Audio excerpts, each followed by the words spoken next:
ഭൂചന്തം രാമ രാമേതി മധുരം മധുരാക്ഷരം ആരുഹ്യ കവിതാശാഖ വന്ദേ വാൽമീകി കോകിലം. രാമായ രാമചന്ദ്രായ രാമഭദ്രായ വേധസേ രഘുനാഥായ നാഥായ സീതായ പതയേ നമോ നമഃ.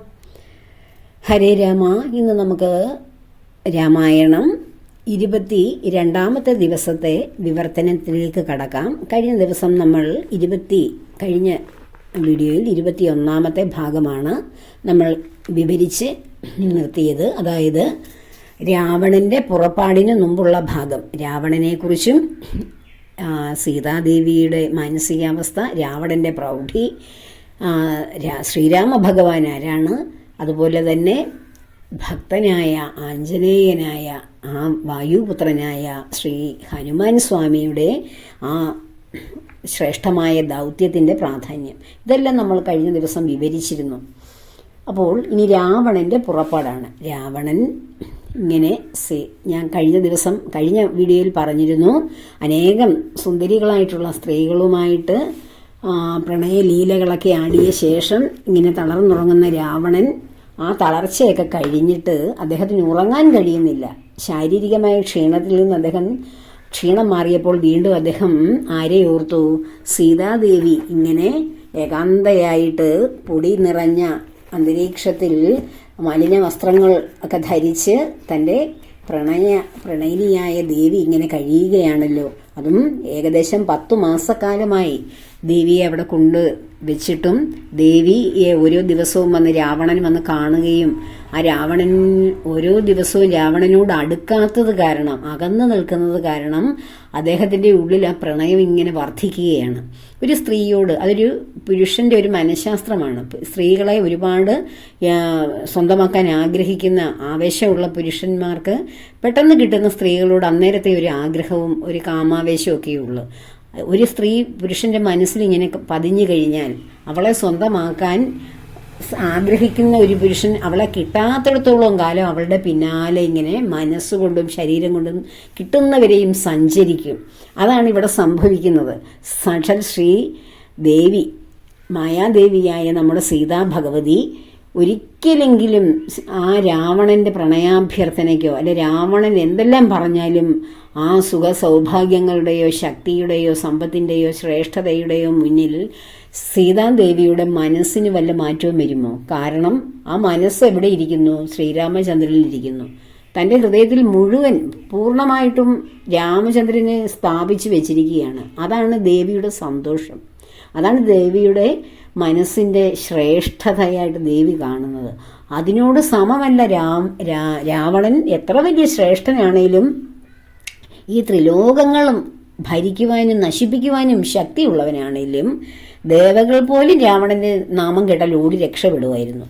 അത്രയ്ക്കും ശക്തനാണ്. അപ്പോൾ ഒരു മനുഷ്യനായ രാമചന്ദ്ര പ്രഭുവിനെ ഹൃദയത്തിൽ സൂക്ഷിക്കുമ്പോൾ സീതാദേവി രാവണന്റെ എത്ര ശ്രേഷ്ഠതയുണ്ടെങ്കിലും അതൊന്നും എനിക്ക് വേണ്ട, എനിക്കെൻ്റെ മനുഷ്യനായ രാമചന്ദ്രനെ മതി എന്ന്, അതിലാണ് എൻ്റെ ആനന്ദം, സന്തോഷം, എൻ്റെ ജീവിതം, എൻ്റെ മനസ്സെല്ലാം അവിടാണ് എന്ന് ഉറച്ച മനസ്സോടിരിക്കുന്ന ദേവിയുടെ ആ ഒരു മുന്നിലേക്കാണ് രാവണൻ ഇങ്ങനെ ആ നിദ്രാവിഹീനമായിട്ടുള്ള ആ അവസ്ഥയിൽ തൻ്റെ ആ ശയ്യാഗൃഹം വിട്ടിട്ട് അദ്ദേഹത്തിൻ്റെ കൂടെ ഈ പ്രണയ കേളികളൊക്കെ ആടിയ അദ്ദേഹം അവിടെ പാർപ്പിക്കുന്ന 100 കണക്കിന് സുന്ദരികളായിട്ടുള്ള പെൺകുട്ടികളും സ്ത്രീകളും ഒക്കെയുണ്ട്.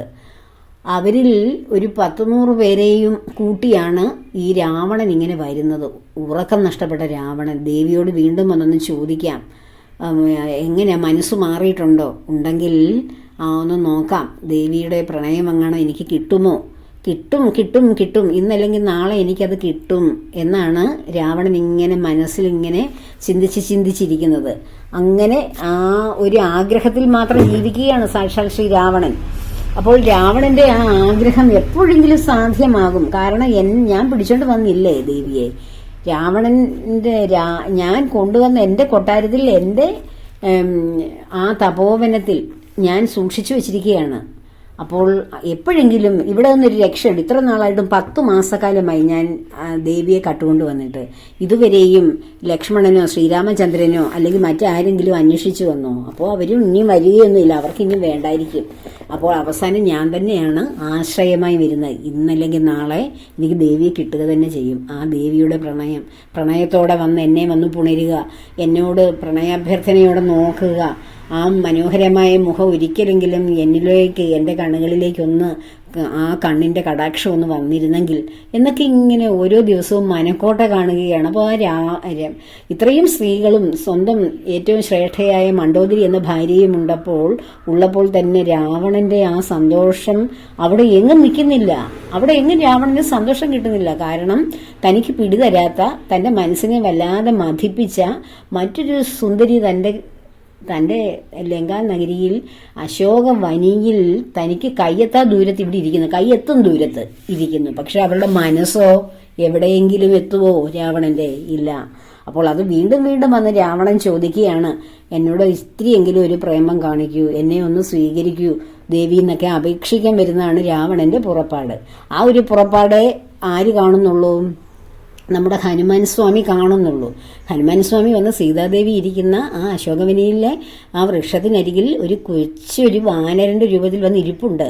അപ്പോഴാണ് രാവണൻ ഇങ്ങനെ സന്നാഹങ്ങൾ, അത് ആ സന്നാഹമാരാണ് അണിഞ്ഞൊരുങ്ങിയ രാവണൻ. വളരെ സുന്ദരനായി, സാധാരണഗതിയിൽ തന്നെ മനോഹരനാണ്, സുന്ദരനാണ്, ഭയങ്കര ശ്രേഷ്ഠനാണ്.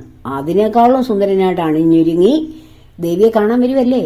അപ്പോൾ എൻ്റെ സൗന്ദര്യമെങ്കിലും കണ്ടിട്ട്, എൻ്റെ ആ ആരോഗ്യം കണ്ട്, എൻ്റെ ശ്രേഷ്ഠതയൊക്കെ കണ്ടിട്ട് ദേവിയുടെ മനസ്സൊന്ന് അലിഞ്ഞാലോ എന്നൊക്കെ കരുതി വരികയാണ്. ഒപ്പം ആരോടെ കൂട്ടിയിട്ടുണ്ട്? തൻ്റെ ഈ 100 കണക്കിനുള്ള സുന്ദരികളായ പെൺകുട്ടികളെയും ഒക്കെയായിട്ട് മണ്ഡോദരി ദേവിയും ഉണ്ട് കൂട്ടത്തിൽ, രാവണനോടൊപ്പം വരികയാണ്. അങ്ങനെ വന്നിട്ട് വരാൻ വേണ്ടി തയ്യാറെടുക്കുമ്പോൾ രാവണൻ പല അവസരങ്ങളിലും നമുക്ക് രാവണനെ വളരെ എത്ര ശ്രേഷ്ഠനാണ്, എത്ര വിവേകിയാണെന്ന് പലപ്പോഴും ചിന്തിക്കേണ്ടിയിരിക്കുന്നു. രാവണൻ ചിന്തിക്കുകയാണ്, ഞാൻ സകല ജഗത് അധിപതി സനാതനൻ സന്മയൻ സാക്ഷാൽ മുകുന്ദനെയും കണ്ട് ഞാൻ നിശിതതര ശരകലിതാംഗനായി കേവലേ നിർമ്മലമായ ഭഗവൽ പദാംബുജേ ഭരതൻ അജൻ അമരും അമൃതാനന്ദപൂർണമാം വൈകുണ്ഠരാജ്യം എനിക്കെന്ന് കിട്ടുന്നു. അതിനു ബധ സമയമിതമതി മനസ്സ് കരുതി ഞാൻ അംഭോജപുത്രിയെ കൊണ്ടുപോന്നിടിനേൻ. അപ്പോൾ ഞാൻ എന്നാണ് എനിക്കിനി വൈകുണ്ഠരാജ്യം, ഈ ദുഷ്ടനായ അദ്ദേഹത്തിനറിയാം അദ്ദേഹം ചെയ്യുന്നതൊക്കെ സ്വാർത്ഥതയ്ക്ക് വേണ്ടിയാണ്, സ്വന്തം സന്തോഷത്തിനും സുഖത്തിനും വേണ്ടിയാണ് ഞാൻ ഈ ചെയ്തു കൂട്ടുന്നതൊക്കെ എന്ന്. ഇതൊന്നും ധർമ്മമല്ല. അതായത് ധർമ്മപ്രവൃത്തി ഈശ്വരൻ നടത്തുന്ന ധർമ്മപ്രവൃത്തിക്കല്ല, ഈശ്വരന്റെ ധർമ്മത്തിനും സത്യത്തിനും നീതിക്കുമൊക്കെ എതിരാണ് ഞാൻ ഈ ചെയ്തു കൂട്ടുന്നതെന്ന് അദ്ദേഹത്തിന് അറിയാം. അപ്പോൾ എന്നെങ്കിലും ഇദ്ദേഹത്തിന് വൈകുണ്ഠ രാജ്യം ലഭിക്കുമോ എന്ന് അദ്ദേഹം തന്നെ ചിന്തിക്കുകയാണ്. രാവണന്റെ ആ ചിന്താഗതി ഒന്ന് ആലോചിച്ച് നോക്കൂ. ഇത്രയും ക്രൂരതയും ദുഷ്ടതയൊക്കെ ചെയ്യുന്ന രാവണന് എപ്പോഴെങ്കിലും ഇതിങ്ങനെയുള്ളൊരു ഈശ്വരചിന്തയെക്കുറിച്ച് സാധാരണഗതിയിൽ ബോധം വരുമോ? പക്ഷെ അദ്ദേഹത്തിന് ആ ബോധമുണ്ട്. അതുകൊണ്ടാണ് അദ്ദേഹം ഒരു ശ്രേഷ്ഠനാണെന്ന് ഞാൻ പറഞ്ഞത്. കാരണം അദ്ദേഹം ഒരുപാട് തപോധനന്മാരുടെ അനുഗ്രഹമൊക്കെ വാങ്ങിച്ച് സാക്ഷാൽ മഹാശിവന്റെയും ബ്രഹ്മദേവന്റെയും ഒക്കെ അനുഗ്രഹം മേടിച്ചതാണ്. പുലസ്ത്യന്റെ ചെറുമകനാണ്. അപ്പോൾ ആ സപ്തഋഷികളുടെയൊക്കെ ചെറുമകനായി വന്ന ശ്രേഷ്ഠ കുലജാതനായ അദ്ദേഹത്തിന്റെ സദ്ഗുണങ്ങളിൽ അപാരമായ സമ്പത്തുള്ളവനാണ്. എന്നാലും രാക്ഷസ വംശത്തിന്റെ അധിപനായി വന്നത് കാരണം അദ്ദേഹത്തിന് എന്തും കയ്യെത്താൻ ദൂരത്തിൽ പ്രാപ്യമാണ്. ആകെ ലഭിക്കാത്തത് ഇവിടെ സീതാദേവിയെ മാത്രമേ ഉള്ളൂ. ജീവിതത്തിൽ ആഗ്രഹിച്ച ആഗ്രഹിച്ച സംഭവങ്ങളോ സാധനങ്ങളോ ഒക്കെ അദ്ദേഹം വെച്ച് നോക്കുമ്പോൾ ദേവിയെ ഉള്ളു കിട്ടാത്തത്. അപ്പോൾ ഇദ്ദേഹം ചിന്തിക്കുകയാണ്, എന്തുവാണ്, സകല ജഗദധിപതി സനാതനൻ സന്മയൻ സാക്ഷാൽ മുകുന്ദനെയും കണ്ട് ഞാൻ എനിക്ക് മരിക്കാൻ കഴിയുമല്ലോ.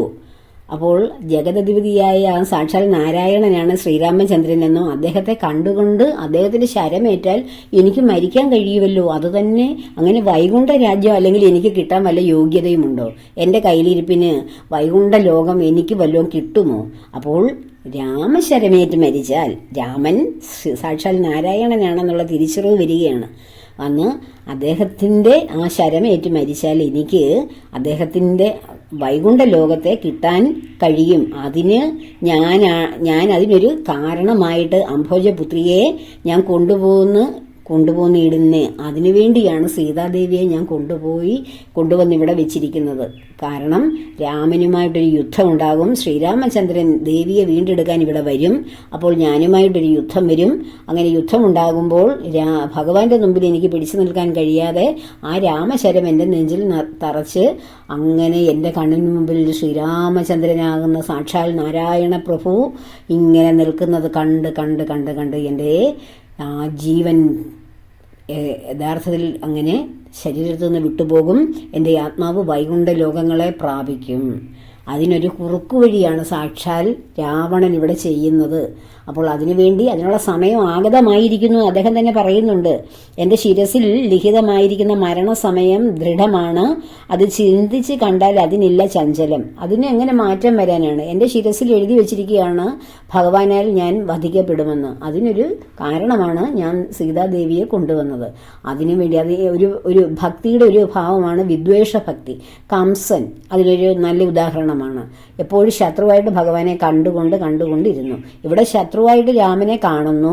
ഒപ്പം ഭഗവാൻ എനിക്ക് അനുഗ്രഹം തരാൻ വന്ന അവതാര പുരുഷനാണെന്നും ചിന്തിക്കുന്നുണ്ട്.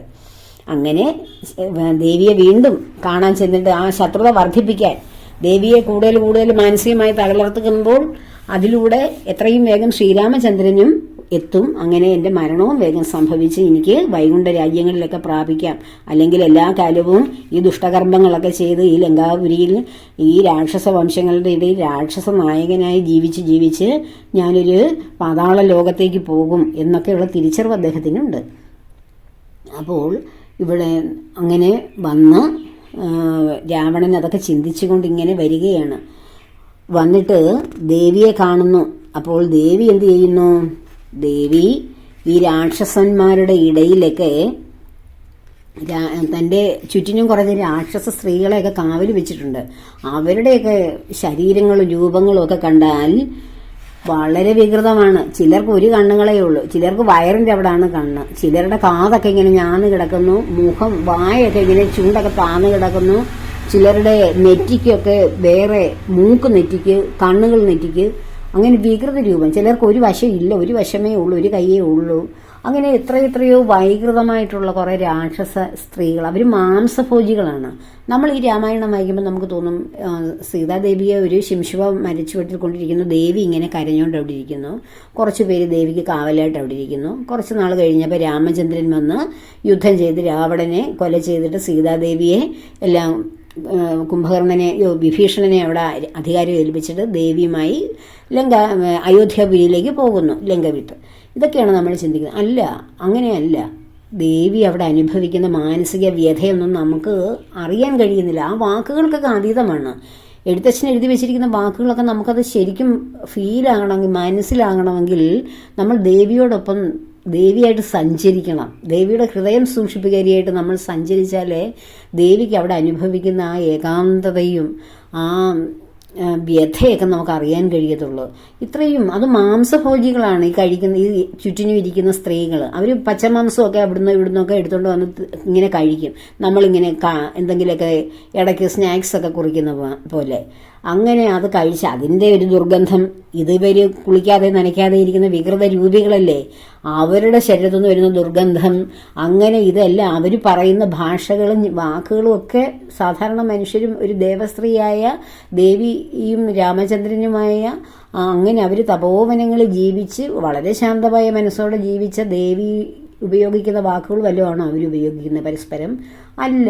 അപ്പോൾ എത്രയോ ആ 14 വർഷക്കാലത്തിൽ 13 വർഷവും രാമചന്ദ്രപ്രഭുവായിട്ട് ഇണങ്ങി എങ്ങനെയാണോ അവർ പ്രണയിച്ച് ജീവിച്ചത്, അതിൻ്റെ ആ മനോഹാരിതയെല്ലാം മനസ്സിൽ കൊണ്ടു നടക്കുന്ന ദേവിയിൽ നിന്നും വ്യത്യസ്തമായ ആ ശാന്തമായ തപോവനവും മനോഹരമായ കാനന ഭംഗികളും തരിഛായകളും അതുപോലെ തന്നെ കളകള ഒഴുകുന്ന നദികളും മാൻപേടകളും മുയൽക്കുട്ടികളും ഒക്കെ തുള്ളിച്ചാടുന്ന ആ ശാന്തമായ ആ വനഭംഗിയിലൂടെ ജീവിച്ചു വന്ന ദേവി അതിനൊരു വിപരീതം. അപ്പം ഏതൊരു മനുഷ്യരുടെ ജീവിതത്തിലും ഒരു സന്തോഷകരമായിട്ടുള്ള ഒരു ജീവിതമുണ്ടെങ്കിൽ ദുഃഖകരമായ ഒരു മറുപുറ ഉടൻ ഉണ്ടാകുമെന്ന് ഈ പ്രകൃതി നമ്മളെ പഠിപ്പിക്കുന്നത് പോലെ രാമായണവും നമ്മെ പഠിപ്പിച്ചു തരികയാണ്.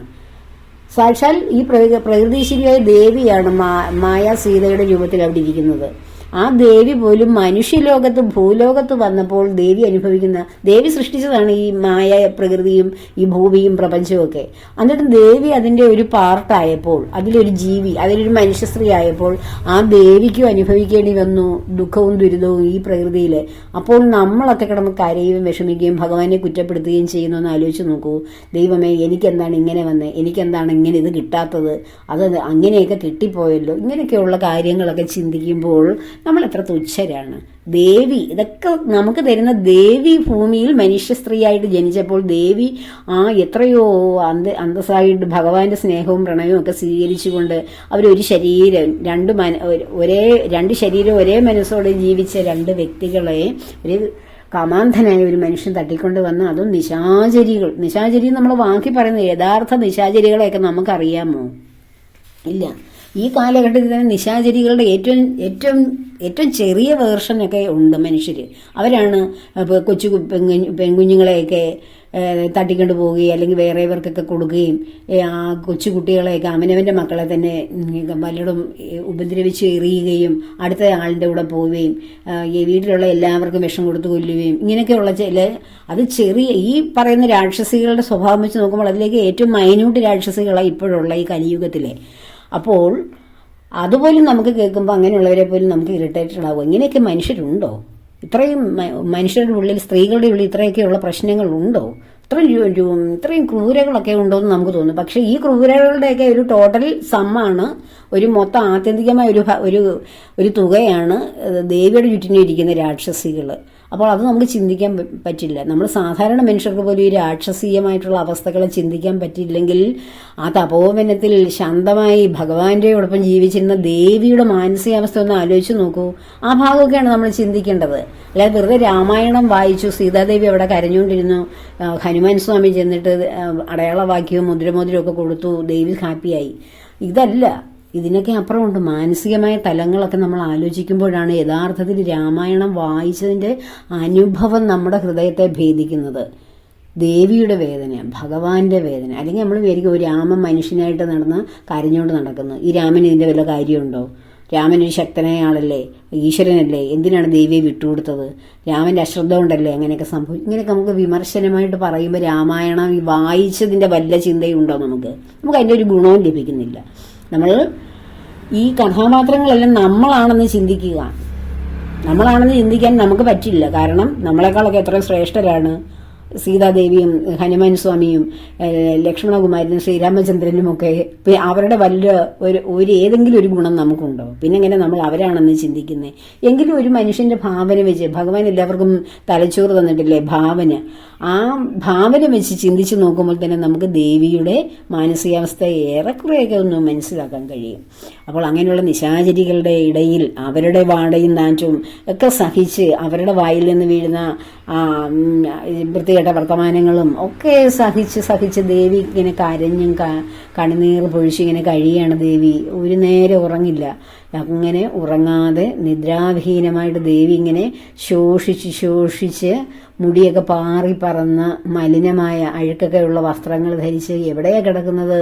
വെറും നിലത്തൊക്കെയാണ് കിടന്നുറങ്ങുന്നത്. ദേവിക്കൊന്നും വേണ്ട. പട്ടുമത്തയിൽ അവിടെ രാവണനവിടെ പട്ടുമത്ത വിരിച്ച് ദേവിയെ കാത്തിരിക്കുന്നു. ദേവിക്ക് ആലവട്ടവും വെൺചാമരവും വീശ നൂറുകണക്കിന് സുന്ദരികളായ സ്ത്രീകൾ കാത്തിരിക്കുന്നു. പക്ഷെ ദേവിക്ക് അത് വല്ലതും സന്തോഷം നൽകുമോ? ഇല്ല. എൻ്റെ സന്തോഷം എവിടെയാണോ നഷ്ടപ്പെട്ടത് അതിനെ അന്വേഷിക്കുകയാണ് ദേവി ഒരു വർഷത്തോളമായിട്ട്. അതെന്താണ് തിരിച്ചു വരാത്തത് എന്നുള്ള. അങ്ങനെ ഇരിക്കുമ്പോഴാണ് ഈ രാവണൻ തൻ്റെ അസംഖ്യം സ്ത്രീകളും ഒക്കെ ആയിട്ടുള്ള രാവണൻ്റെ ആ പുറപ്പാടിങ്ങനെ നടക്കുന്നത്. അങ്ങനെ അപ്പോൾ ദേവിയോട് വന്ന് പറയുകയാണ്, ദേവി, എന്തിനാണ് ദേവി ഇങ്ങനെ സുന്ദരി കൃഷഗാത്രയായി, അല്ലയോ സുന്ദരി, നീ എന്തിനാണ് ഇങ്ങനെ വന്ന് ഇവിടെ ഈ പൊടിയിലൊക്കെ കഴിയുന്നത്? നീ എന്നെ ഒന്ന് പ്രസാദിക്കൂ, എന്നോടൊന്ന് നോക്കൂ, എന്നോടൊന്ന് സംസാരിക്കൂ, എന്നോട് നിന്റെ ഹൃദയത്തിലെ പ്രണയം ഒന്ന് കാണിക്കൂ. നീ എൻ്റെ ഈ തൊട്ട് കീഴിൽ ഇങ്ങനെ മലിന വസ്ത്രങ്ങളോടുകൂടി മോശമായിട്ടിങ്ങനെ ജീവിക്കുകയല്ലേ. ഇതിനു മുമ്പ് ഇയാൾ വരുന്ന വരവ് കാണുമ്പോൾ തന്നെ ദേവി തൻ്റെ ആ വസ്ത്രാഞ്ചലം കൊണ്ട് തൻ്റെ മുഖവും തലയും എവിടെയും ശരീരഭാഗം ഒന്നും കാണാത്ത വിധത്തിൽ, അതല്ലേ കുലീനകളായിട്ടുള്ള സ്ത്രീകൾ അങ്ങനെയല്ലേ ചെയ്യാറുള്ളത്. ഇന്നത്തെ സ്ത്രീകളുടെയൊക്കെ വേഷം കാണുമ്പോൾ നമ്മൾ എന്ത് തോന്നും? അവരുടെ ശരീരഭാഗങ്ങളൊക്കെ വെളിയിൽ കാണുന്ന വിധത്തിലാണ് വസ്ത്രം, മാത്രം കാണേണ്ട ഭാഗമെല്ലാം വെളിയിൽ കാണുന്ന വിധത്തിലാണ് വസ്ത്രം ധരിക്കുന്നത്. ഒരു കുലീനയായ സ്ത്രീകൾ അങ്ങനെയാണോ ധരിക്കുന്നത്? ഇവിടെ രാവണനെ കാണുമ്പോൾ തന്നെ തൻ്റെ ശരീരഭാഗങ്ങളൊക്കെ ദേവി ആ ഉള്ള വസ്ത്രം കൊണ്ടൊക്കെ മറയ്ക്കുകയാണ്. അവിടെ കിടക്കുകയാണ്. വെറും നിലത്ത് കിടക്കുമ്പോഴാണ് രാവണൻ്റെ വരവ്. അപ്പോൾ എഴുന്നേറ്റ് അങ്ങനെയൊക്കെ ചെയ്തു ദേവി. അന്നേരം ഇയാളിങ്ങനെ ദേവിയോട് ആവർത്തിക്കുകയാണ്, എന്നെ ഇവിടെ ഒന്ന് കടാക്ഷിക്കും, നീ ഈ വെറും നിലത്ത് കിടക്കേണ്ടവളാണോ? നിന്റെ രാമനൊന്നും നിന്നെ തേടി വരില്ല. നീ എന്തിനാണ് മനുഷ്യനായ രാമന് നിന്റെ പ്രേമം പങ്കുവെച്ച് കൊടുത്തേക്കുന്നത്? അവനാണോ നിന്റെ ഭർത്താവ് ആകാൻ യോഗ്യൻ? ഞാനല്ലേ യോഗ്യൻ? എന്നെ കൂടെ നിന്റെ ഹൃദയത്തിൽ സൂക്ഷിക്കാത്തത് എന്താണ്? ഇത്രയും കാലമായി, ഏകദേശം 10 മാസക്കാലമായി നീ ഇവിടെ ആയിട്ടോ. ഇതുവരെ എങ്ങാനും ആരെങ്കിലും വന്ന് നിന്നെ അന്വേഷിച്ചോ? രാമനോ ലക്ഷ്മണനോ അല്ലെങ്കിൽ ആരെങ്കിലും നീ എവിടെയുണ്ടെന്ന് പോലും തിരക്കിയോ? അവരിനി വരില്ല ദേവി എന്ന് വളരെ സ്നേഹത്തോടാണ് രാവണൻ ഈ പറയുന്നത്. രാവണൻ ആ പരമമായ പ്രേമം ദേവിയോടുള്ളത് കൊണ്ടാണ് ഇതുവരെയും ദേവിയെ ബലാത്കാരമായി പിടിച്ചുകൊണ്ട് പോവുകയോ അയാളുടെ ആവശ്യത്തിനൊന്നും നടത്തുകയോ ചെയ്യാതിരുന്നത് തന്നെ. അപ്പോൾ അവൻ വെറും ഒരു തൃണം. അവനെ എന്തിനാണ് ദേവി കാത്തിരിക്കുന്നത്? സത്യം പറഞ്ഞാൽ രാവണന്റെ ശക്തി വെച്ച് നോക്കുമ്പോൾ രാമൻ വെറും തൃണമാണെന്ന് രാവണന് തോന്നുമല്ല, അതാണ് സത്യം. പക്ഷേ രാമൻ ആരാണെന്നുള്ള തിരിച്ചറിവ് വരുമ്പോഴേ രാവണനെയും സൃഷ്ടിച്ചതാണ് രാമൻ എന്ന് തിരിച്ചറിവ്, അങ്ങനെ ഒരു വിവേചന ശക്തി വരികയുള്ളൂ. അപ്പോൾ എത്രയോ സുന്ദരിമാര് ദേവിക്ക് വേണ്ടി, അങ്ങയ്ക്ക് വേണ്ടി ദാസ്യം വഹിക്കാനുണ്ട്. എൻ്റെ ഭാര്യയായി എന്നെ പരിഗ്രഹിച്ചിടുവാണെങ്കിൽ എന്ത് സുന്ദരീവർഗം പരിചരിക്കും? എന്താണോ ആഗ്രഹിക്കുന്നത് അതുപോലെ മെത്തമേൽ ആനന്ദ നൃത്തമൊക്കെ ചെയ്ത് ധാരാളം സുന്ദരിമാര് നൃത്തങ്ങളും വാദ്യങ്ങളും ഒക്കെ നടത്തുന്ന ആ മനോഹരമായ ആ ജീവിതം നിനക്ക് ആസ്വദിക്കാം ദേവി. നിന്റെ ജീവിതം ഓരോ നിമിഷവും ആനന്ദപൂർണമാകും. അതിനുള്ള എല്ലാ കാര്യങ്ങളും എൻ്റെ കൊട്ടാരത്തിലുണ്ട്. പിന്നെ എന്നിട്ടാണോ അതിന് പങ്കെടുക്കാനാണോ ഈ വെറും നിലത്ത് ഈ പൊടിയിലെ ഈ പ്രകൃതി നീ ഇങ്ങനെ കിടക്കുന്നത്? ഇത്രയും കൃഷഗാത്രയായി മെലിഞ്ഞുണങ്ങിയൊക്കെ നീ ഇങ്ങനെ, എങ്കിലും നിന്റെ സൗന്ദര്യം, നിന്റെ മുഖം എന്നെ വല്ലാതെ ആകർഷിക്കുന്നു എന്നൊക്കെ പറയുകയാണ്. എപ്പോഴും എന്നെ എന്ത് കാര്യങ്ങൾ വേണേലും, ഏത് ദേവന്മാര് വേണേലും എൻ്റെ വിടുപണികൾ ചെയ്യും. കാലിനും പോലും എന്നെ പേടിയാണ്. അത്രയും പുരുഷ ഗുണം ഉള്ള ഒരാളാണ് ഞാൻ. പൂജ്യന്മാരിൽ പൂജ്യനാണ് ഞാൻ. അപ്പോൾ എൻ്റെ ഇത്രയും സൗഭാഗ്യങ്ങൾ നിറഞ്ഞ എൻ്റെ ജീവിതവും എൻ്റെ മനസ്സും എല്ലാം ഞാൻ നിന്റെ മുമ്പിൽ കാഴ്ചവെക്കുകയാണ്. നീ എന്ത് പറഞ്ഞാലും ഞാൻ അതിനുവേണ്ടി ചെയ്യാൻ ദേവി. നിന്റെ പ്രേമം മാത്രം എനിക്ക് മതി എന്ന് പറഞ്ഞ് രാവണനായ നമ്മൾ ഭയങ്കര ഭീകരനായിട്ട് രാവണനെ പറയുന്നു.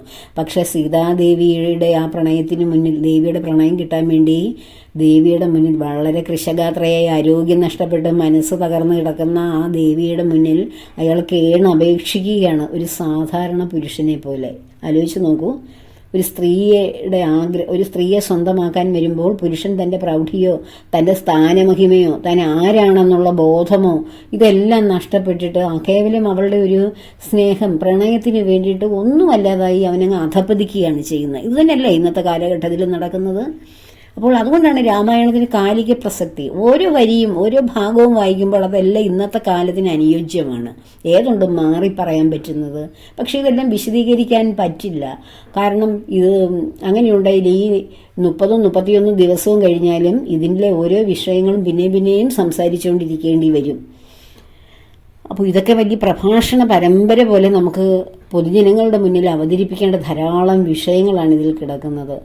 ഇത് വളരെ ശ്രദ്ധയോടെ മനസ്സിരുത്തി വായിച്ചാൽ രാമായണത്തിന് എത്രയോ തരത്തിലുള്ള അർത്ഥതലങ്ങൾ നമുക്ക് കണ്ടെത്താൻ കഴിയും. അപ്പോൾ അങ്ങനെ വീണ് അപേക്ഷിക്കുകയാണ് ജനകജയുടെ മുന്നിൽ ഇങ്ങനെ. അപ്പോൾ ദേവിയോട് ഇങ്ങനെ ധാരാളം പറഞ്ഞപ്പോൾ ദേവി എന്ത് ചെയ്തു?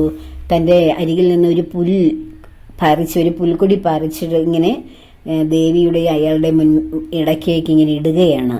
നമ്മൾ തമ്മിലൊരു അകലമുണ്ട് എന്നറിയിക്കാൻ വേണ്ടി ഒരു പുല്ല് പൊട്ടിച്ച് അവിടോട്ട് ഇട്ടിട്ട് ദേവി പറയുകയാണ്, നീ ഇങ്ങനെയൊക്കെ ഇരുന്ന് പറയുന്നല്ലോ, രാമൻ ആരുമല്ല, ഒന്നുമല്ല, രാമന് എന്നെ വെച്ച് നോക്കുമ്പോൾ ഒന്നുമല്ല, അവനൊരു വെറും ഒരു തൃണമാണ് എന്നൊക്കെ പറയുന്നല്ലോ.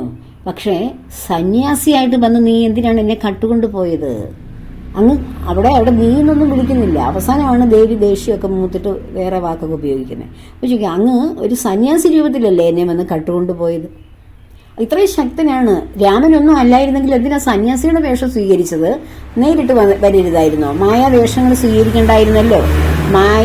മായയായിട്ടും മാരീചനെ ഒരു പൊന്മാനായിട്ട് കൊണ്ടുവന്ന് രാമനെ എന്നിൽ നിന്ന് അകറ്റേണ്ട കാര്യമൊന്നുമില്ലായിരുന്നു. രാമൻ വെറും ഒന്നും അല്ലാത്തവനാണെങ്കിൽ നേരിട്ട് വന്ന് രാമന്റെ അടുക്കൽ നിന്ന് എന്നെ പിടിച്ചുകൊണ്ട് പോരരുതായിരുന്നു? ദേവി ചോദിക്കുകയാണ്. കറക്റ്റ് ചോദ്യമല്ലേ ദേവി ചോദിച്ചത്? അതുപോലെയോ അങ്ങനെയൊക്കെ അങ്ങനെ ബലാത്കാരമായിട്ട് പിടിച്ചിവിടെ കൊണ്ടുവച്ചതിൻ്റെ ഫലം അങ്ങ് തന്നെ അനുഭവിക്കും. അത് വളരെ ദൃഢമാണ്. ദശരഥ തനയനായ ആ ഭഗവാൻ ശ്രീരാമചന്ദ്രന്റെ കൈകൊണ്ട്, അല്ലയോ രാവണ, അങ്ങ് കാലപുരി പ്രവേശിക്കുക തന്നെ ചെയ്യും. അദ്ദേഹം രാക്ഷസകുലത്തിന്റെ രാക്ഷസരാജനായ നിന്റെ അവസാനത്തിന് വേണ്ടി പിറന്നതാണ് അദ്ദേഹം. അത് ഈ ലവണ ജലനിധി, അതായത് സമുദ്രത്തെ അദ്ദേഹം ലംഘിച്ച് സമുദ്രവും കടന്ന് ഇവിടെ വന്ന് നിന്നോട് യുദ്ധം ചെയ്ത്, അല്ലയോ രാവണ, അദ്ദേഹത്തിന്റെ ശരമേറ്റ് നീയും നിന്റെ ലങ്കയും ഒക്കെ ഭസ്മമായി പോകും. നിന്റെ വംശം മുടിക്കാൻ വേണ്ടിയാണ് നീ സ്ത്രീകളോട് ഇങ്ങനെ അപമര്യാദയായി പ്രവർത്തിക്കുന്നത്. നീ അനേകം സ്ത്രീകളോട് അപമര്യാദയായി പ്രവർത്തിച്ചു. പക്ഷേ എന്നെ, അതായത് രഘുകുല തിലകമായ ആ ശ്രീരാമചന്ദ്രന്റെ ഭാര്യയായ എന്നെ നീ അപഹരിച്ചുകൊണ്ട് വന്നത് നിന്റെ വംശം തന്നെ മുടിയാൻ, അല്ല നീയും നിന്റെ മക്കളും മുടിയും, നിന്റെ വീടും കുടിയും മുടിയുമെന്നല്ല ഇവിടെ പറഞ്ഞത്. നിന്റെ വംശം, രാക്ഷസ വംശം മുടിയുവാനുള്ള കാര്യം തന്നെയാണ് നീ ചെയ്തു വെച്ചിരിക്കുന്നത്. അത് നിർണയമാണ്. അങ്ങനെ രാമൻ ആരാണെന്ന് നിനക്ക് അറിഞ്ഞുകൂടാ. ധാതാവ്, അതായത് വിധാതാവ് എന്ന് വെച്ചാൽ ആരാണ്? ബ്രഹ്മദേവന്റെ അപേക്ഷ കാരണം സാക്ഷാൽ ശ്രീനാരായണ ഭഗവാൻ നിന്നെ ഉടുക്കുവാൻ വേണ്ടി ശ്രീരാമചന്ദ്രനായിട്ട് അവതരിച്ചതാണ്. ജനകജന്റെ മകളായി സാക്ഷാൽ മായാഭഗവതിയായ ഞാനും പിറന്നതാണ്. ഞങ്ങൾ ശ്രീനാരായണനും സാക്ഷാൽ മായാഭഗവതിയുമാണെന്നുള്ള കാര്യം നിനക്ക് അറിഞ്ഞുകൊണ്ട് നീ ശ്രീരാമന്റെ മുന്നിൽ അഭയം പ്രാപിക്കൂ എന്നാണ് ദേവി പറയുന്നത്. അതുകൊണ്ട് അത് ചെയ്യുന്നില്ലാത്ത പക്ഷം നിന്നെയും നിന്റെ വംശത്തെയും എല്ലാം ശ്രീരാമചന്ദ്രൻ ഇല്ലാതെയാക്കും. ഇങ്ങനെയൊക്കെയുള്ള ക്രൂരമായ, അതിന് പ്രണയാർദ്രമായി സംസാരിച്ചതിന് പകരമാണ് രാവണന്റെ മരണത്തെക്കുറിച്ച് ഇവിടെ വിവരിക്കുന്നത് ദേവി.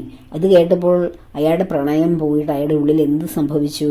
അയാൾ ഏറ്റവും ക്രുദ്ധനായി. രാവണന് വളരെ ക്രുദ്ധനായിട്ട് ദശാനനൻ എന്ത് ചെയ്തു? ധാരാളം ദേവിയോട് പറയുകയും തൻ്റെ കയ്യിലുള്ള ചന്ദ്രഹാസം എന്ന ആ ഇടിമിന്നലിന് തിളക്കമുള്ള ആ വാള് ഊരിക്കൊണ്ട് ദേവിയെ കൊല്ലുവാൻ ഓങ്ങിക്കൊണ്ട് ചെന്നു.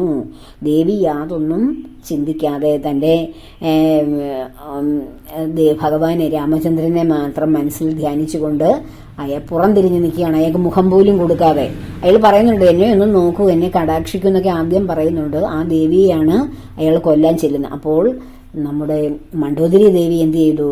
ഭർത്താവിനെ ചെന്ന് ചേർത്ത് പിടിച്ചുകൊണ്ട് ആ കൈവാളു ചേർത്ത് കൈകൾ കൂട്ടിപ്പിടിച്ചിട്ട് അവർ പറയുകയാണ്, ഇങ്ങനെ ഒന്നും ചെയ്യാൻ പാടില്ല, അങ്ങൊരു മൂഢനെ പോലെ പ്രവർത്തിക്കല്ലേ. അങ്ങ് ഒരു രാക്ഷസ വംശത്തിന്റെ നായകനായ രാജാവാണ്. അങ്ങ് വെറും ഒരു മനുഷ്യ സ്ത്രീയായ ഒരു കൃശഗാത്ര, ഒരു മെലിഞ്ഞുണങ്ങിയ ഒരു കൃശഗാത്രയായ ഒരു മനുഷ്യ സ്ത്രീക്ക് വേണ്ടി അങ്ങയുടെ മഹത്വമൊക്കെ നഷ്ടപ്പെടുന്നു. ഒരു സ്ത്രീയെ അങ്ങയുടെ കരുവാളുകൊണ്ട് കൊന്നാൽ അങ്ങയുടെ മാനം ഒക്കെ നഷ്ടപ്പെട്ടു പോകില്ലേ? സുന്ദരി വർഗങ്ങൾ നിനക്ക് കരഗതമാണല്ലോ, വശഗതമാണല്ലോ. അപ്പോഴാണോ ഈ ഒരു സ്ത്രീക്ക് വേണ്ടി നിന്റെ, അതായത് രാവണ, അങ്ങയുടെ ജീവിതത്തിൽ ഒരു ദുഷ്കീർത്തി കേൾക്കുന്നത്? അതുകൊണ്ട് അത് പാടില്ല എന്ന് പറഞ്ഞ് മണ്ഡോദരി രാവണനെ അവിടുന്ന് അനുനയിപ്പിച്ച് കൊണ്ടുപോരാൻ ശ്രമിക്കുകയാണ്.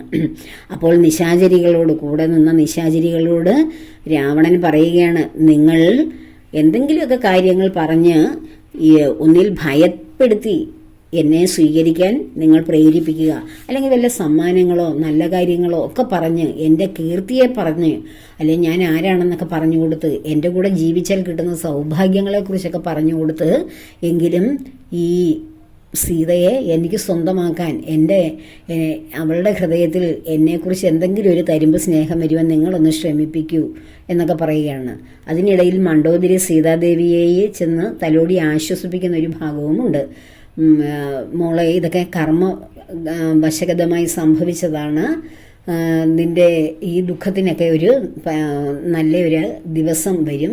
സുഖമായി സന്തോഷമായി നിന്റെ ഭർത്താവിൻ്റെ കൂടെ ജീവിക്കാനുള്ള അവസരം വരുമെന്നൊക്കെ പറയുന്നുണ്ട്. അവിടെ മണ്ഡോദരിയോട് സീതാദേവി തിരിച്ചതിന് മറുപടിയൊന്നും പറയുന്നുമില്ല. അങ്ങനെ ഈ സീതാദേവിയെ അവിടെ ഉപേക്ഷിച്ചിട്ട് ലങ്കാധിപൻ വാളോങ്ങിയതിന് ശേഷം ഈ വന്ന പെൺകുട്ടികളും അതുപോലെ തന്നെ മണ്ഡോദരി ദേവിയോടൊക്കെ ഒപ്പം തിരികെ പോയി കഴിയുമ്പോൾ ദേവിയുടെ സമീപത്തേക്ക് വീണ്ടും അവിടെ കാവലിൽ നിന്ന് രാക്ഷസികൾ വരുവാണ്. ആ രാക്ഷസികൾ വന്ന് നിന്റെ അഹങ്കാരമൊക്കെ ഒടുക്കു സീതേ, നീ ആരോടാണ് ഇങ്ങനെ അഹങ്കരിക്കുന്നതെന്ന് നിനക്ക് വല്ല അറിയാമോ? ഇത് ഞങ്ങളുടെ രാജാവായ രാവണ പ്രഭുവാണ്. അദ്ദേഹം ഈ ലോകം, രാക്ഷസ ലോകവും മനുഷ്യലോകവും മാത്രമല്ല, എല്ലാ ലോകങ്ങളും സ്വർലോകം വരെയും കിടുകിടാ വിറപ്പിക്കുന്ന ശക്തനാണ്. അപ്പോഴാണോ നിന്റെ ഈ ജൽപ്പനങ്ങൾ? നിന്നെ അരനിമിഷം കൊണ്ട് ആ വാളിനിരയാക്കും. അപ്പോൾ പോകുന്നതിന് മുമ്പ് രാവണൻ ഇങ്ങനെ ദേവിയോട് പറയുന്നുണ്ട്, ഇനിയും 2 മാസക്കാലം ആണ്, 1 വർഷമാകാൻ 2 മാസക്കാലമേ ഉള്ളൂ, അതുവരെയും ഞാൻ കാക്കും. എന്ന് വെച്ചാൽ ദേവിയുടെ സ്നേഹത്തിന് വേണ്ടി, പ്രേമത്തിന് വേണ്ടി ഞാൻ കാക്കും.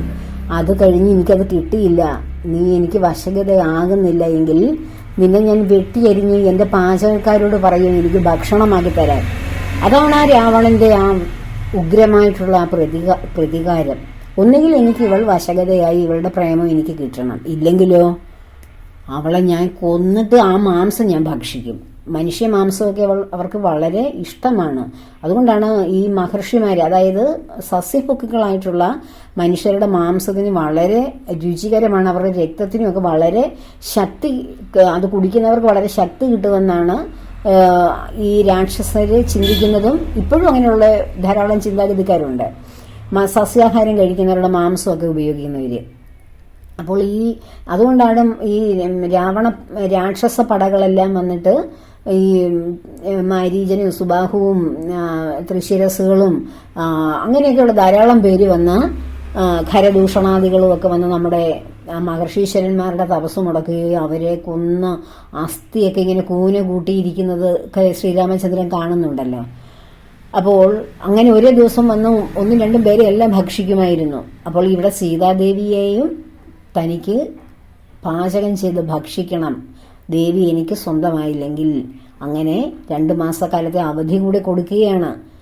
അത് അത്രയും സമയത്തിനുള്ളിൽ ഇവിടെ വന്ന് ദേവിയെ ഭഗവാൻ രക്ഷിച്ചില്ലെങ്കിൽ ഉറപ്പായിട്ടും ശരി, ദേവി ഒരിക്കലും രാവണന്റെ ആഗ്രഹം പൂർത്തീകരിക്കുകയില്ല. അപ്പോൾ ദേവിയുടെ മാംസം അയാൾ ഭക്ഷിച്ചിരിക്കും. ഒന്നുകിൽ നീ എനിക്ക് വശഗതയാകുക, അല്ലെങ്കിൽ നീ ആർക്കും വേണ്ട, നീ എൻ്റെ വയറ്റിൽ തന്നെ കിടക്കട്ടെ, എനിക്ക് ആഹാരമാവുക. അതാണ് അയാളുടെ പ്രതികാരം. ഇതുതന്നെയല്ലേ ഇപ്പോൾ കലിയുഗത്തിലുമുള്ള പ്രതികാരങ്ങൾ.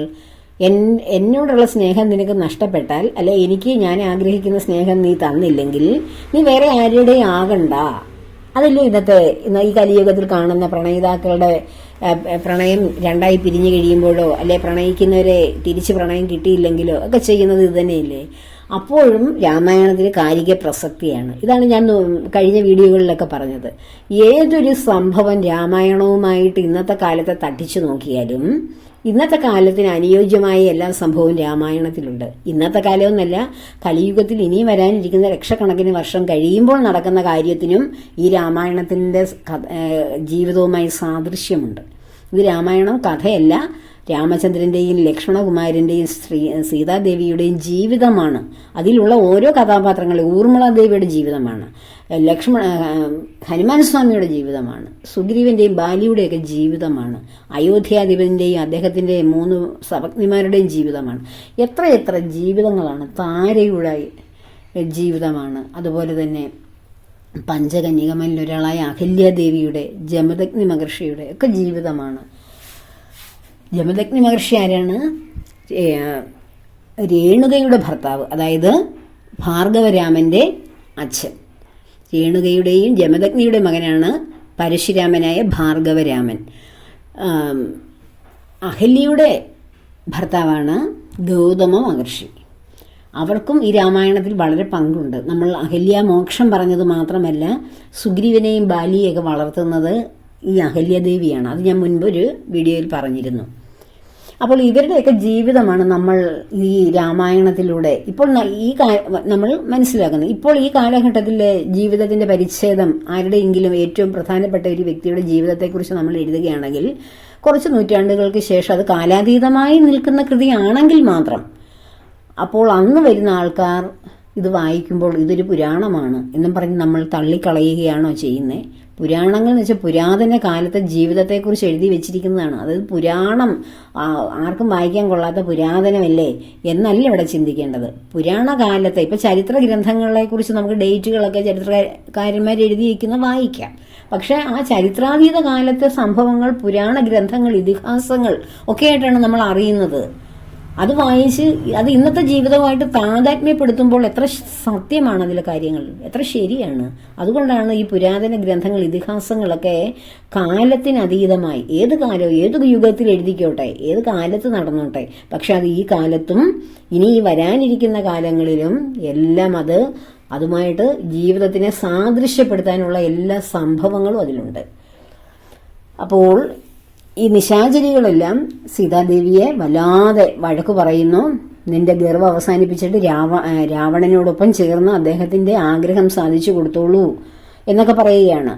അപ്പോൾ രാവണൻ രാക്ഷസകുല ശ്രേഷ്ഠനാണെന്നൊക്കെ പറയുമ്പോൾ സീതാദേവി അവരോട് പറയും, ഞാൻ രാക്ഷസകുല ശ്രേഷ്ഠന് ചേരുന്നവളല്ല, ഞാനൊരു മനുഷ്യ സ്ത്രീയാണ്. ഒരു രാക്ഷസന്റെ ശ്രേഷ്ഠനായ രാജാവിന് അവർക്ക് പറ്റുന്ന അവരുടെ കുലത്തിലെ ശ്രേഷ്ഠയായ വനിതയെ പറ്റൂ. ഞാനൊരു സാധാരണ മനുഷ്യന്റെ, ഒരു രാജകുമാരന്റെ ഭാര്യയാണ്. അപ്പോൾ എനിക്ക് അതിനെ കഴിയുകയുള്ളൂ.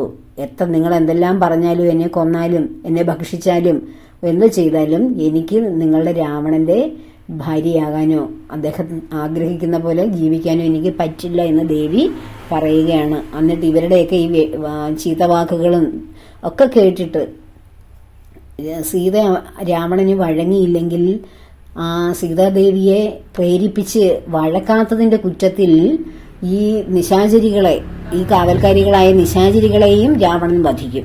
അതൊക്കെ പേടിച്ചിട്ട് അവരിങ്ങനെ പലതരത്തിലുള്ള പാരുഷ്യ വാക്കുകളൊക്കെ ദേവിയോട് പറയുമ്പോൾ ദേവി അതൊക്കെ കേട്ട് മയങ്ങുകയാണ്.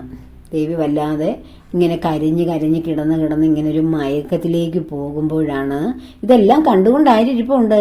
തൊട്ട് മേൽവശത്ത് ഒരാളിരിപ്പുണ്ട്. ആരാണത്? ഒരു സൂക്ഷ്മ ശരീരം, ഒരു ചെറിയ രൂപത്തിലെ വാനരന്റെ രൂപത്തിൽ നമ്മുടെ ഹനുമാൻ സ്വാമി ഇതെല്ലാം കാണുന്നുണ്ട്. സ്വാമിയുടെ കണ്ണിൽ നിന്ന് കുടുകുടാ കണ്ണുനീർ വീഴുകയാണ്. ദേവിയുടെ കരച്ചിലും രാവണനോടുള്ള ദേവിയുടെ സംഭാഷണവും, രാവണൻ സീതാദേവിയോട് വന്ന് അഭ്യർത്ഥിക്കുന്നതും, നിശാചരികൾ ദേവിയെ പലവിധത്തിൽ പീഡിപ്പിക്കുന്നതും വേദനിപ്പിക്കുന്നതും ഇതെല്ലാം കണ്ട് എൻ്റെ രാമ, എൻ്റെ ലക്ഷ്മണകുമാര, എൻ്റെ ശ്രീരാമചന്ദ്ര, അങ്ങ് എവിടെയാണ്? എന്നെ ഒന്ന് രക്ഷിക്കാൻ ആരുമില്ലയോ? ഈ രാക്ഷസ വംശത്തിന്റെ ഇടയിൽ ഞാൻ ഇല്ലാതെയായി പോവുകയാണ്. എനിക്ക് മരിക്കാൻ പോലും കഴിയാനുള്ള ശക്തിയില്ലല്ലോ ദൈവമേ. എനിക്ക് ഒരു മനുഷ്യ സ്ത്രീയായിട്ടൊരു മായാ സീതയാണ് അവിടെ നിൽക്കുന്നത്. യഥാർത്ഥത്തിലെ മൂലപ്രകൃതിയായ ദേവി അഗ്നിയിലേക്ക് അന്തർധാനം ചെയ്തിരിക്കുകയാണ്. അപ്പോൾ ഒരു മനുഷ്യ സ്ത്രീ അനുഭവിക്കാവുന്നതിന്റെ പരമാവധിയാണ് അവിടെ അനുഭവിക്കുന്നത്. എനിക്കൊരു മരിക്കാനുള്ള ശക്തി പോലും ഇല്ലല്ലോ ദൈവമേ എന്നൊക്കെ പറഞ്ഞ് എന്നെ രക്ഷിക്കാൻ എൻ്റെ രാമൻ എന്താണ് എന്നെ വരാത്തത്? എന്നെ മറന്നു അവിടുന്ന്? അതോ അങ്ങക്ക് ഇനി വിരഹദുഃഖം കാരണം അങ്ങ് വല്ല പ്രാണത്യാഗം ചെയ്തോ? അതോ ഇനി ഈ രാവണൻ വല്ല മായയായിട്ട് ഇരുന്ന് എൻ്റെ ശ്രീരാമചന്ദ്രനെയും ലക്ഷ്മണകുമാരനെയൊക്കെ കൊന്നു കളഞ്ഞു കാണുമോ? ഇത്രയും കാലമായിട്ട് എന്നെ ഇവർ നോക്കുക പോലും ചെയ്യുന്ന, എന്നെ അന്വേഷിക്കുക ഒരിക്കൽ പോലും ഞാൻ എന്ത് ചെയ്യുന്ന അന്വേഷിക്കുന്നില്ലല്ലോ. ആർക്കും വേണ്ടാത്തവളാണോ എൻ്റെ ദേവി, എൻ്റെ അമ്മ, എൻ്റെ ഭൂമിദേവി, അമ്മയ്ക്കും എന്നെ വേണ്ടേ എന്നൊക്കെ ചോദിച്ച് ദേവി അങ്ങ് കരയുകയാണ്. അങ്ങനെ കരഞ്ഞ് കരഞ്ഞ് കരഞ്ഞ് ആ പൂഴിമണ്ണിലൊക്കെ കിടന്ന ദേവി മയങ്ങി കിടക്കുമ്പോഴാണ് ഇതെല്ലാം കണ്ടിട്ട് ഹനുമാൻ സ്വാമിയുടെ കണ്ണിൽ നിന്ന് ഇങ്ങനെ ജലധാര ഒഴുകുകയാണ്. ഈ ഹൃദയവേദന അദ്ദേഹം നേരിട്ട് കാണുകയല്ലേ. സാക്ഷാൽ ശ്രീരാമചന്ദ്രൻ ഒരിക്കൽ പോലും കണ്ടിട്ടില്ല ദേവിയുടെ ഇതുപോലെയുള്ള ആ വിരഹതാപം, ആ ഹൃദയവേദ. അത് കാണാനൊരു ഭാഗ്യം ലഭിച്ചതോ അനുഭവിക്കാനൊരു കഴിവ് കിട്ടിയതോ ആർക്കാണ്? നമ്മുടെ ഹനുമാൻ സ്വാമിക്കാണ്. സ്വാമിയാണ് ശരിക്കും രാമായണത്തിനെ മുന്നോട്ട് കൊണ്ടുപോകുന്ന ഏക കഥാപാത്രം. ശ്രീരാമസ്വാമിക്ക് ഹനുമാൻ സ്വാമിക്ക് അസാധ്യമായിട്ടൊന്നുമില്ല. ഹനുമാൻ സ്വാമിയെ ഹൃദയത്തിൽ വെച്ച് എല്ലാവരും ആരാധിക്കണം.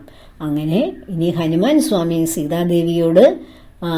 സീതാദേവിയെ സന്തോഷിപ്പിക്കുന്ന ശ്രീരാമ കഥാമൃതം ആലാപനം ചെയ്യുന്നതാണ് അടുത്ത ഭാഗം. എല്ലാവരും ഭഗവാന്റെയും ദേവിയുടെയും അനുഗ്രഹത്തിൽ രാമായണം വായിക്കുക മാത്രമല്ല അത് അറിയുക, അനുഭവിക്കുക. അങ്ങനെ സന്തോഷമായിരിക്കുക. എല്ലാവരെയും ദേവിയും ഭഗവാനും അനുഗ്രഹിക്കട്ടെ എന്ന പ്രാർത്ഥനയോടെ എല്ലാ കർമ്മങ്ങളും ഭഗവാന്റെയും ദേവിയുടെയും പത്മപാദങ്ങളിൽ ചേർക്കുന്നു. ലോകാ സമസ്ത സുഖിനോ ഭവന്തു.